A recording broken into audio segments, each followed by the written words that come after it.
മഴമേഘങ്ങൾക്ക് മുകളിലൂടെ പറക്കുന്ന പക്ഷിയാണ് പരുന്ത്. ഒരു പരുന്തിന് 40ാമത്തെ വയസ്സിൽ കൊക്കിന്റെ മൂർച്ച പോകും, തൂവലുകൾക്ക് ഭാരം കൂടും, കാൽനഖത്തിന്റെ ശക്തി നഷ്ടപ്പെടും, അവസാനം ഇരയെ പിടിക്കാൻ പറ്റാതെയാകും. ഈ പരുന്തിനെ സംബന്ധിച്ച് 2 ഓപ്ഷനാണ് മുന്നിലുള്ളത്. ഒന്നുകിൽ സാധാരണ പോലെ ജീവിച്ച് മരണത്തിന് കീഴടങ്ങുക, അല്ലെങ്കിൽ സ്വയം ട്രാൻസ്ഫോം ചെയ്യുക. ഏതെങ്കിലും പർവ്വതത്തിന്റെ മുകളിൽ ഒറ്റയ്ക്ക് പോയിരുന്ന് സ്വന്തം കൊക്ക് കല്ലിലിടിച്ച് കഷ്ണങ്ങളാക്കുക, എന്നിട്ട് കൊക്ക് തിരിച്ചു വളരും വരെ കാത്തിരിക്കുക. കൊക്ക് വളർന്ന ശേഷം സ്വന്തം കാൽനഖവും തൂവലുകളും പറിച്ചെടുക്കുക. തൂവലും കാൽനഖവും കൊക്കും തിരിച്ചു വളരും വരെ ഒറ്റയ്ക്ക് പോയിരിക്കുക.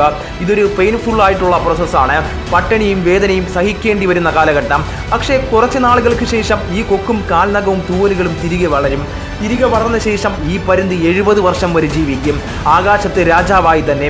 പരുന്തിനെ നമ്മുടെ ജീവിതത്തിൽ പാഠമാക്കിയാൽ പ്രതിസന്ധികൾ വരുമ്പോൾ പരുന്തിനെ പോലെ കൂടുതൽ ഉയരത്തിൽ പറക്കുവാനും നമ്മുടെ ഉള്ളിലെ കഴിവുകളെ കൊത്തിമിനുക്കി കൂടുതൽ കരുത്തുറ്റവരാവാൻ ശ്രമിച്ചാൽ നമുക്കും ജീവിത വിജയം നേടാം.